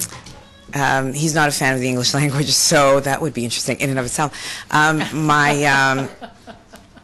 My dad, just a snippet, he told me that he walked quite a ways. He walked from a distance from, let's say, downtown Toronto to Scarborough. Was he in Port-au-Prince? He was in Port-au-Prince, but he was in a suburb of Port-au-Prince, but he needed to get back into the city. And he had one of his nephews with him. And so he said at one point he was sitting in a car, and I think just kind of taking a break, and he was sitting in a car, and he looked up, and during one of the aftershocks, he was right beside, I guess, a rather shaky building. He didn't realize it was shaky because there were no aftershocks when he was sitting in the car. And he remembers looking up and saying, "Oh, this building is going to fall on the car," because it swayed right, it swayed left. And in that moment, he realized, I don't have enough time to get out of the car and take my nephew with me. Right? Because you know the process of opening the door. And he waited, and he said, there's no time. And he's watching the building shimmy back and forth. And I thought, okay. And he says, all I could do was sit there and hug him and watch the building. And I said, well, what happened? He goes, well, obviously it didn't fall on the car. But he says, you know, there was that moment of acceptance when you realize there's not much else I can do. So you know what? Sit tight, hang on to him, And in Creole, he said, "Let the chips fall where they may," but it would have been a building. And he said, has the building righted itself? It fell on itself and didn't touch the car at all. And the little boy was completely unaware, which is what he says, that was the most beautiful thing for him, that he was able to never share the horror that he knew was potentially going to happen to them, right? And so he got out of the car and then kept walking. So that was one of the stories he was telling me about, just his journey, this long walk back into the city, And the little boy saying, well, I need to find my parents. I have no one. And my dad saying, oh, yes, you do. You have me. And as long as we're together, you have someone, right? Oh, my goodness. So they made it back into the city. So that's, I'm looking forward to sitting down with him and getting the whole story. With all of that, and your dad sounds beautiful, can you tell us about, are there any things that distinguish Haitians? They seem like such a loving, open, some beautiful storytelling characteristics. We can tell a mean story. Which is so important in terms of... and the beauty and the color in stories for Haitians is at the heart of everything we do. There's a story behind everything, and every story has its own color and shape and function, right? So it's an oral tradition. And so, my father, who is an avowed Christian, when he tells you a story, you're just kind of entranced by it. My mother has the same gift, too. My mother's more of the scientist, so she cuts to the chase a lot faster, but my dad will take you on these detours and hills and valleys and stop and tell you what was there on the side of the road. So the storytelling is really rich, a very big part of my growing up. Are there a lot of Haitians in Toronto? No, we're a handful. I think we're about 2,200. It's a small community, a lot larger in Montreal, obviously, because of the language. But still, I was really moved by, and now I won't remember her name, Michelle Jean? Michael Jean. And her relations that were there. Very moving. I heard that she was Obama's real wife. Now, is that from a trusted source, or is just, I'm just saying that for joke purposes. Okay, gotcha. I did hear that. It's from our conspiracy people. You only speak the truth. Gotcha. Thank you. Yeah, we might have to, check that out with Michelle. I'm not sure how she feels about that. I'm sure she won't. I'm sure she'll deny. I'm sure she will. Just another aspect of... Okay, so the concert is this Sunday. Yes, it is. At the Tattoo Rock Parlor. What was the address again? 567 Queen Street West. It is east of Bathurst, right at the corner of Portland and Queen, actually. Right, on the south side. Yes, it is. And for someone who's never been there, you're quite accurate as to where it's located. So what's the expectation? Is there a ticket price, or do Pay people what you just can. donate? Or? Pay what you can, give generously, empty out your pockets. No donation is too small, or too big. Or too big. Thank you, Nikki. We'll take real big, too. Yeah, real big. Yeah. Okay, and is there a website or anything that people Yes, you can contact Jack at bigitup.com, so bigitup.com, or Nikki Clark. I don't have Nikki Clark's coordinates, but I know. People can phone the station here because Nikki is here full time. We'll get all the info and we'll put people in touch with her. Yes. For this. Yes. And what are you going to be doing? Are you going to be up on stage? Juggling. Do you juggle? No, I don't. I just thought I'd throw that in there. Actually, we don't allow juggling here at the station. I don't juggle.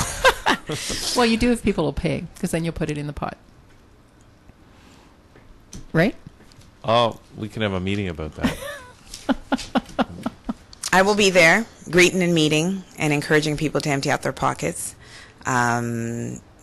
Just meeting everyone. So the more the merrier. And, if people can only drop by for an hour, then that's fine. Just come, listen to some real good music in a wonderful space, and support, local activists who are trying to make a difference in their world, right? Globally. So, just to be clear, is this an intention from your school? No, it's not. I'm on loan from my school. No, I'm a social worker by trade. This is something that we're all doing as sidebar. Okay. And it, right after this, I'm running into one of my schools, but it's also talking about, social activism with my students. How do I get involved? And nothing is ever too small in terms of making that difference, right? And so Ideally, as a social worker, I'm part of an after-school arts-based kind of mentorship collective, and we do a lot of film. We're called Shoot With This in the northwest of the city, northwest corner. And ideally, I'd like to be able to, when we plan that trip, to grab a couple of the students and go down. That would be a amazing. great trip of a lifetime. Absolutely. For those kids if they do get a chance to Absolutely, right? Shift of perspective, document it, have conversations, real conversations. And create a real document at the end of it. Absolutely. And the goal is to get to Montreal and interview my dad, you know, get him while he's fresh with all those stories, and really create something that's alive and that keeps growing, and making the students an integral part of it.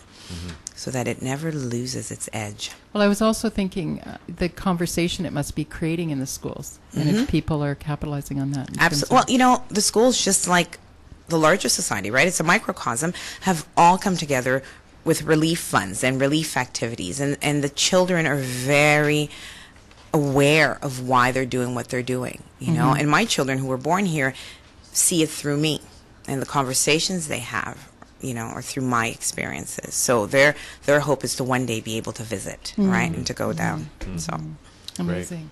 Well, I want to go too now. I think a lot of people do, and especially because what they're saying is the money is great, but the money isn't getting to where it needs to get to. So people feel like, wow, if I was on the ground there, I'd be able to do so much. And if not, labor, right, to be able to do something physically, even with to clear your the hands. streets, and It makes a difference. you know. And I think last night wasn't a little boy. Yeah, 5-year-old. Yeah, after what, 8 days, and he was okay. Yes, he was. And amazing. Okay.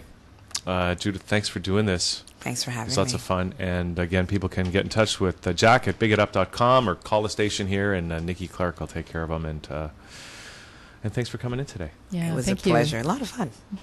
Great. Okay. Judith Montreuil. This Sunday, what, the tattoo?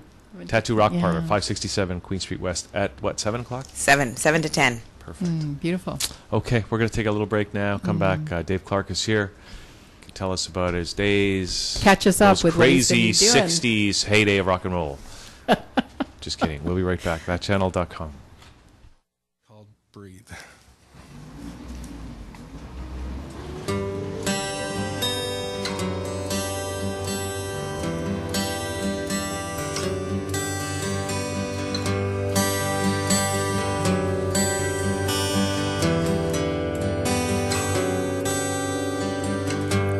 Take it away, take all my breath away. Every time I hear you say, I miss you more than I could ever feel before. When I hold my hand in yours, I know everything's okay. If the world should fall apart, I know you'll be waiting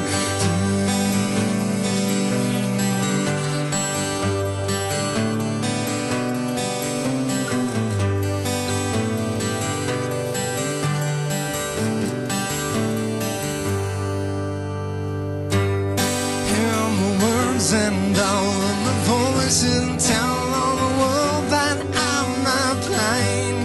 May think it's crazy that just maybe this could be all we ever need. When I hold my hand in yours, I know everything's okay.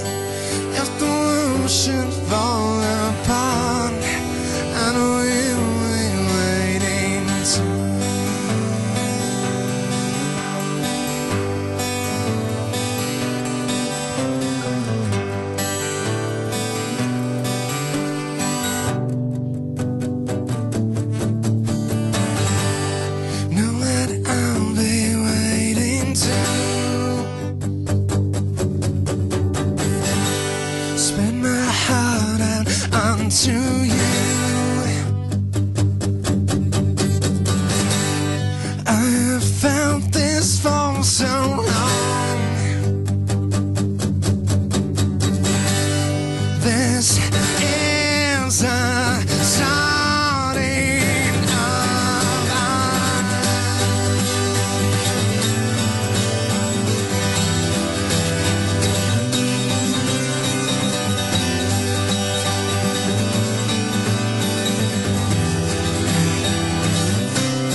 coffee after? Sure, yeah. Sure. Welcome back to Liquid Lunch.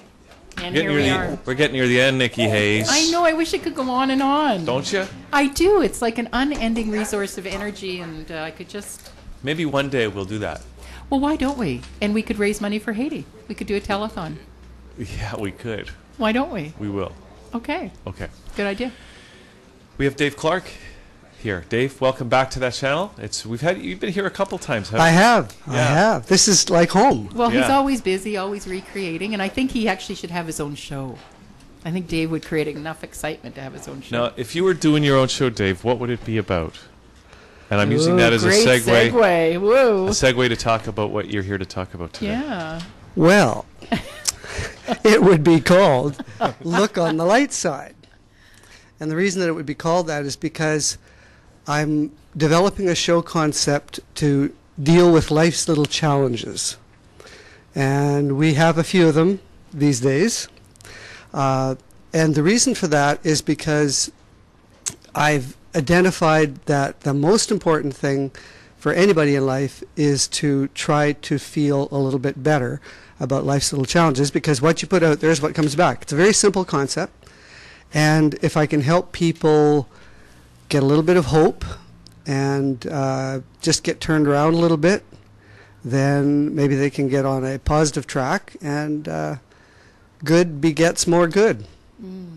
So what is it that you think creates or plants this seed of negativity? Like, do you find that some people are just naturally more optimistic than others, or is there something that happens in their life that turns them toward just defaulting to negative? Or Yes, and yes. It's a very complex dynamic, this wonderful life that we have. And if you're a person who believes that you've had more than one and that there's a higher source and that you will live on, then the dynamic becomes even more complex, because then you might assume that you prior to coming into this life had something to say about the circumstances, and that the purpose of being in this life is to grow and learn and to feed back to your higher self from that experience. And if that's the case, then you should expect to have lots of little challenges, because it means you have the capacity for it. Because I believe that you never are dealt a hand that you can't deal with. Until the very end. Yeah. And then you die, and so... Well... you don't have to play anymore. You're just not... this was a little more than I could handle. And the game's over. Like that, Judith's dad when the building, if it had fallen the other way. Oh, yeah, the gal that we just had on. Yeah. Really? He was right there when the earthquake happened. Oh, really? He had some great stories to tell. He came out alive and well, and he's in Montreal now. But Yeah. Well, life is just a marvelous melange of experiences. And I think you're right. Some people see the glass as half full, others as half empty. And my job in life is to help focus on the half full side, because there's always some promise to be found in any set of circumstances. A setback is really an invitation to opportunity. Okay. Now, Dave, where did you I mean, we've all heard that before, right?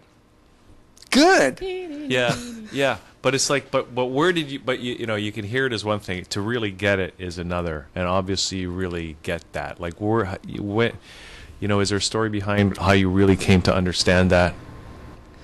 I don't know that I can identify a specific moment, such as being on the crosstown bus at a certain intersection, but I think that the circumstances in my life invited that.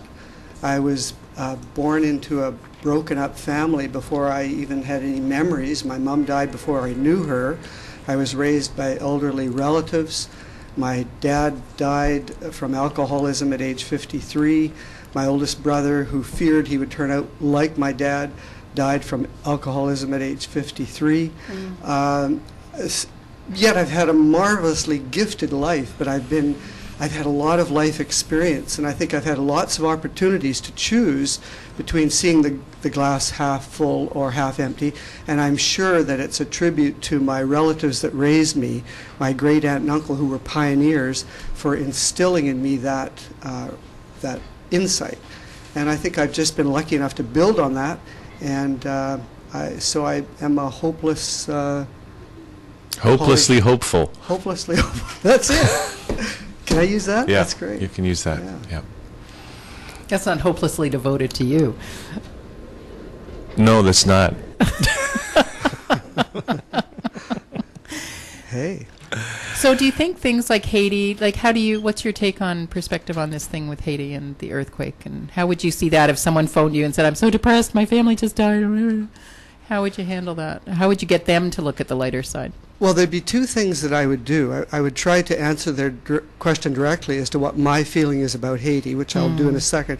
But then the second thing, which I think is the more important thing, is I would really try to explore with them how it affects them personally. Because, you see, the news media thrives on connecting us with the drama of these events. Yeah. You know, that's how they sell airtime or newspapers or whatever.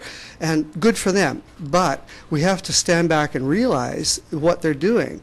And most of the time, it doesn't really affect us personally, and providing that we don't buy into it and just buy into the energy of it, then it really has very little effect on us. Now, it's natural for us to be caring and to want to help, and I think those are admirable results of those experiences, but we don't have to buy into all the negative stuff that will send us into a negative front. So that's what I think I would try to encourage people to do, is put it in the perspective of how does that really affect your life? I mean, how is it going to affect your meal tonight? How is it going to affect your relationship with your kids when you tuck them into bed? And often it will have little other than you're maybe valuing their love all the more. As for Haiti itself, I happen to be one who believes that there's no such thing as a coincidence.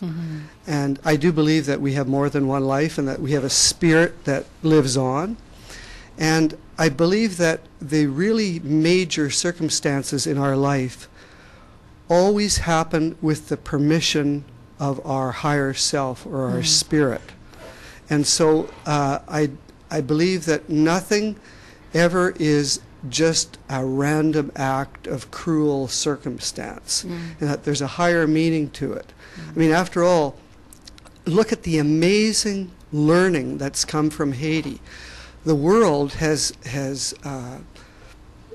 been motivated to give and to help like we've never seen before. I mean, there have been a lot of disasters, but I think this one is going to really set the record for immediate, strong response. When I saw the amounts of donations that came within hours, it was just outstanding. And so if you look at it in that perspective, you can see how that horrific event actually became a point whereby the whole world would have an opportunity to learn a lesson, to take a position. How do I personally feel about this? What am I going to personally do about this? How am I going to value the rest of my life as a result of this experience? So those things, as tragic as they may seem, actually provide a wonderful opportunity for the rest of the world, now with our 500-channel universe, immediate contact with these things, to grow and learn themselves from them. It's a very difficult conversation, though, you know, because as soon as you start saying, well, there's a gift in all that pain, it really triggers a lot of people in terms of, how can you say that? Look, at hundreds of thousands of people have died. And well, I think that the one thing that I do feel very strongly is that although we have more than one life, and all those wonderful souls who have passed over are now somewhere else, I believe that the pain is real for the people that are left behind and for those departed souls, because I believe that the grieving process continues on for the spirit as well as it does for those that are left behind. So those feelings are very real. That's what makes it such a vital learning experience for us, because the media especially, I saw that show where they interviewed the teenagers from British Columbia that had been down there on a school trip. Wow, was that an amazing way to understand, because I mean, all the reporters were telling you in their own words, here's what it's like. But when these kids who, you know, were not scripted or rehearsed, were just saying it from the heart, you just got in touch with it so well. But I would never want to diminish the real pain and sorrow and hurt that exists in these tragedies. You know, it's very interesting because earlier we were just talking about energy, and what's fascinating is even on a TV screen, you actually can feel the energy of something. Like when you talk about these little kids, and you can feel it over the. And I know you must know that too, Hugh. Well, I also understand, denial, Nikki Hayes, yeah. that even the spines of books emit energy. They are. So when people it. are looking at you on the internet screen, they're getting all the energy from those books. Yeah. Yeah. So they're not evil, are they? They're all beautiful. Not all of them. There's no tantric books, are there? But I should be. Because I'm feeling rather energized. Are you? Well, we can find one for you. We'll have a special show for that, Nikki Hayes. Yeah, but it's interesting. It's really interesting in terms of what we're being called to do right now, in terms of, call it rising up or whatever, but... So Dave, you're talking about, essentially you're talking about looking for the positive in everything. But and in terms of that, like, what do you do specifically, or what methodologies do you employ, or how do people work with you to do that? I think the concept of looking at the positive has been around since time immemorial, and so many people just say, well, seen that before, that's the same old stuff, and that could be the case. But what I hope to do with people is I hope to be able to go beyond just positive affirmations, because people that are dealing with life's little challenges generally want their situation to change, and sometimes for the situation to change, they have to change. It's amazing how people say, I want my situation to change, but I just don't really want to change. I'm kind of okay there. I'm just fine the way I am. But I think that it's wonderful to change. And so my goal will be to encourage them to grow and learn from the experience, realizing that it's not coincidental. And so what I hope to be able to do is maybe get them pointed in a few learning directions, maybe find some authors to read, maybe some workshops to attend, or maybe if it's a really serious personal issue, to work with a counselor on it so that they actually change. So it's more than just happy-go-lucky Pollyanna feeling good, but that is the basis of it. I mean, feeling good is a matter of degrees. When you've got a really serious problem that you're facing, you can't just leapfrog from feeling really down in the dumps to being ecstatic. What you need to do is take little baby steps. And I think one of my jobs is going to be to help people feel good about one or two little baby steps, and then that the positive reinforcement of that will grow, and eventually they'll start to get pointed in a different direction and find that, hey, I feel completely different than I did 2 weeks ago. That little journaling exercise I've been doing every day, where I write down those things that I like about myself every day. At first I kind of thought, that was stupid. Why am I doing that? And after 3 days, I start, I'm feeling a little bit different. After a week, now after 2 weeks, wow, I'm in a different space. So that's the kind of thing I'd be hoping for. I just have a little story to share here that I had an insight last night. Like an epiphany? I wouldn't go that far, Nikki Hayes. Okay, well, I was getting visions of Jesus because I always relate you to him. So what? Yeah, I do. Come indeed. on. Anyways, Nikki. I know you're just joking. Okay, good. So, but no, I've always had trouble with the idea of visualization, right? Visualizing, or to call it positive affirmations or whatever. And they say you got to visualize, right? And then how does that work? I don't quite get it. So right? earlier, when you had to visualize something negative, you weren't able to. I'm not a good visualizer. Oh, okay. Not really. Okay. Well, maybe I am. I don't know. Yeah. I don't know. Or maybe I'm just incurable. I've heard certain kinds of people are incurable, or incapable of having any kind of methodology work with them. Okay. I suspect I might be one of those. But then, of course, you probably heard of psycho-cybernetics. Yes. Maxwell Maltz's famous bestseller from the 70s. What's the Do you name know of that the one? book? Psycho-cybernetics. Is that the book? And It's yeah, called? that's what Okay. it's called. It's his methodology, and he always uses the example about throwing basketballs. So he had 3 groups: a control group that did nothing, a group they measured them. They got a bunch of people in to throw baskets, and then one group did nothing for 3 weeks. One group practiced every day for 30 minutes, and one group did nothing but visualize. They just sat in a room and imagined throwing baskets. Oh, okay. First group had 0 improvement. The second group had a 24% improvement. That was the group that did the practice. The third group had a 23% improvement, and they did nothing but sit in a room and practice throwing in their mind, mentally doing it. And then I thought, that's really what visualization is. It's really just, you can really have a new outlook on yourself, because it's like, to me, that tied those two ideas together. And it was, like I say, not an epiphany, Nikki Hayes, because I don't have Well, it those. is, though, because it sounds like you could have a huge shift if you understood that. And I saw that it became real for me. I think visualization is one of many different things that you can do to make the feeling real. And of course, when the people were visualizing that they were throwing the basketball, they were just making the feeling of throwing the basketball real. And I think that where that works on a scientific basis is that although we don't completely understand it, we are essentially energy transmitters. Let's think of ourselves as little radio transmitters. We're continually emitting a signal that's going out there somewhere, and that signal is matching up with other signals and creating the life that we experience. And that energy, although we don't really understand it, is rooted in our feelings and emotions. People often say thoughts, but thoughts and feelings and emotions are very closely linked, because thoughts usually can steer you towards an emotion that you want. But it's really the feelings and emotions that are the transmitters of those signals. So if you can find other ways to make an experience real that you desire, such as practicing something or feeling good about something, you might do it through journaling, you might do it through singing, or through writing poetry, or through meditation. There are so many ways, but essentially it's the more emotion and feeling behind it, the more powerful the creative force will be for the realization of what it is you desire.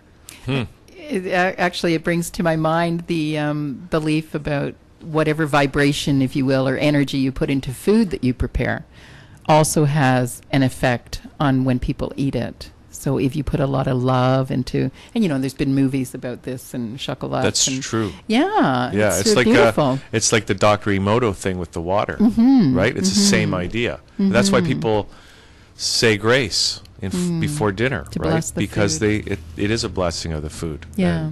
And should probably do more of that. Yeah, well, we have a blessing before each show. That's why they always come off so beautifully. Well, What? yes, we do. Well, we should, maybe. Yes. But we don't. You're just making that up, Nikki Hayes. Yeah, but now we're going to. Well, I think that when you are faced with something that's a perpetual challenge, like let's say that you wanted to visualize and you just find I'm not really a good visualizer. One of the best things that you can do is you can set forth the intention of having more clarity around that issue for yourself.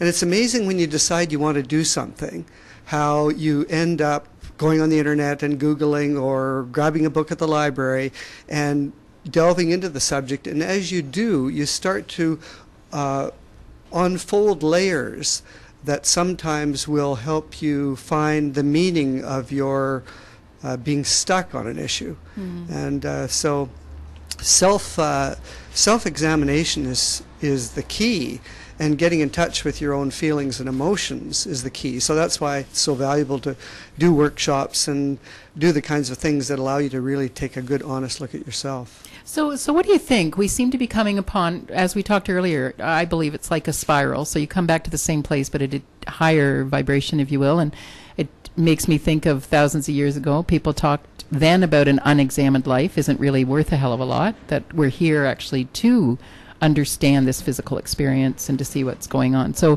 do you think we're at a different place, that we're at a deeper understanding of this, or that people are looking at it in a new way of wanting more permanence, or people are saying hopefully whatever's awakening from this tragedy in Haiti, that we'll be able to stay there, that we won't go back into our shells and thinking that we're just these. I think we're living in a magnificent, unique, special time. I think we're living in a renaissance. Now, the last major renaissance, I think they call it the Italian Renaissance, which I think took place around 1500 to 1700. It was coincidental with the invention of the printing press, and I suppose there were other big revolutions when the industrial age came along and the agricultural age diminished. But I think that we are in the middle of an amazing renaissance, which started probably in the 80s and now we're up to our hips in it. With the computer age, the internet, the 500-channel universe, the growing interest and learning about the paranormal. So I think there's amazing growth happening on the Earth plane right now, and that we're just incredibly fortunate to be here and be part of it. It's a wild ride. It's a roller coaster because with the political instability, with the global climatic instability, with all of the other things that are giving us lots of reason to be on edge, we're still largely managing it. And that's because we chose to be here at this time and have this wild ride. And I think it's really exciting. Yeah. Okay, then we need to ask you, Dave, what's going to happen on December 21st, 2012? Should we bother Christmas shopping? That's he right. was Thank you, always Nikki. wondering. I'm going to put it off anyway, just like I always do. Well, this is my personal perspective. That and I know that there have been a lot of entities that have focused on that general time and that specific date, but I kind of have a hunch that things don't always happen on specific times and specific dates. But I myself personally had an experience many, many years ago whereby that date was shown to me. I think something could very significantly happen, and I think that if it does, then those of us who are able to keep focused on the light, which is basically love as opposed to fear, instead of descending into fear, if we realize that what's going on is part of the master plan, it's meant to be. There will be a sorting of souls. There will be some that will pass over at that time, others that won't. But and it could be a pretty major event in the history of the world. But because I so firmly feel in my heart that our spirit is indestructible, it's been here for millenniums and it'll go on for millenniums, then those kinds of incidences in the largest scheme of things are not all that bad, other than the fact that you were lucky that you were able to be there for that incredible experience. The other thing, too, I would point out, so many people have so many wonderful, valid reasons for fearing death, because it's all we know. We're in this body, and we know that we're alive, and we know that someday we won't be, and we fear that. But I've heard so many wonderful stories about crossing over, and stories that have been passed from the non-physical, that the feeling of love and freedom, of knowledge, of relief, now I realize what it's all really about. Evidently, when they pass over, they realize, that was the tough part, being down there. Being up here is the payoff. So in actual fact, when you really know what's up there, you can't wait to pass over. So all of a sudden your fear of death would turn into a please make my job through now so I can go back to where it's so wonderful. So there's many ways of looking at it. So 2012 may occur, who knows, but if it does, I believe let's just stay focused on the part of us that makes us feel good, which is the love, and not descend down into that fear part that isn't going to help us. That's a beautiful perspective. Yeah, that's what I've heard how we should approach it. Except, but we're not supposed to wear any synthetic fabrics. That's the other thing. I see. To keep in mind. The polyesters. Yeah, don't wear the poly, because they'll just disappear, Nikki Hayes. Gosh, I won't be able to wear underwear that day. Well, some people don't do that. And anyways. what is this fifth dimension you keep referring to? The fifth dimension. Fifth density. Fifth density. We're going to 12-strand DNA, Nikki Hayes. And what is that? Can you explain that? I don't. Well, we have 2 strands now. We'll have 12 then. I thought we had many, many strands. I thought that's what quantum physics was about, that there's many possibilities, that we're just a hologram. Well, yeah. And depending on where you're looking in the hologram, that's the different perspective you might have. Right. That's why if you go in with the attitude that Dave is suggesting, that's what's going to happen. If you go in with a bad attitude, you're going to, have disaster. That's why we're still here now, Nikki Hayes, 50 years after the atom bomb and the atomic scare and the Cold War, because we have chosen to keep going. And that's what we're going to do in 2012, right, Dave? Well, I think that sorting of souls has happened many times. And, people talk about destiny, and I'm not really sure exactly what that means. But on 9/11, there are countless stories of people who were headed to the World Trade Center and for some reason, turned around and didn't go there. There was others who weren't going to go there and for some reason did go there. There were some people that were to get on planes and didn't, and others that surprisingly got on planes. So I think that none of those activities that ended up in the results that they did were accidental. And I think from a higher perspective, they all had meaning and they all had permission from their higher selves to participate the way they did. So this has happened and happens all the time. But it seems more significant when a lot of it happens together in the major events like Haiti or 9/11 or those things. Okay, well, listen, we're just about out of time, but it's been great to have you here, Dave, and have this chat today. Where can people get and stay in touch with you, and what kind of contact info can you give people who want to get in touch? The best thing would be to go to my call-in radio show website, which is www.lookonthelightside.com, and there they can find out about the show, they can contact me, and what I would really appreciate right now is some people to call me, because I'm doing some recorded demo calls of people that would call in and talk about life's little challenges for the radio station demo that I'm working on at the present time. So I'd love people to call me. All my contact information is on lookonthelightside.com, and that would be fantastic. Beautiful. Great. Okay. Dave Clark, thanks so much. Lookonthelightside.com is the place to go. I think you need a jingle. Everybody needs a jingle, Nikki Look Hayes. Look on the light side, light side, the light side. Yeah, perfect. We'll come up with one for you. Okay, Nikki Hayes. It's a, what is it? It's Full a make stop? work day. Yeah. Let's It's make been work. an energetic day, that's for sure. Every single guest has talked about energy. It's been a great show. It's out there. Yeah. Yep. Thank you, Nikki Cat's Hayes. out of the bag. Thank you. I look forward to next week. Yeah, me too. And thank you, Dave, Pleasure. for doing this. It's good to be here. Okay, that's it for us today. Liquid Lunch will return tomorrow at noon. We'll replay this show tonight at 11 o'clock in case you missed any of the good stuff. And Or want to replay. I don't think we have to edit anything out today either, Nikki Hayes. So stay tuned. Mark X is here with Maple Seeds, all about Canadian music, 100% Canadian music, coming up right after this track that we're going to play. Is this the song we recorded yesterday? Andrew Cole, My Lovely. He was here and recorded this live on Liquid Lunch yesterday, and it was great. And we're going to hear it now. And then Mark X. And then Spencer Miller's in here. Apparently, the entire cast is not coming in today, but Spencer will either be here or not be here at 4 o'clock. We'll see you tomorrow at noon. Yeah. Let's do it. Can you say go then? Go.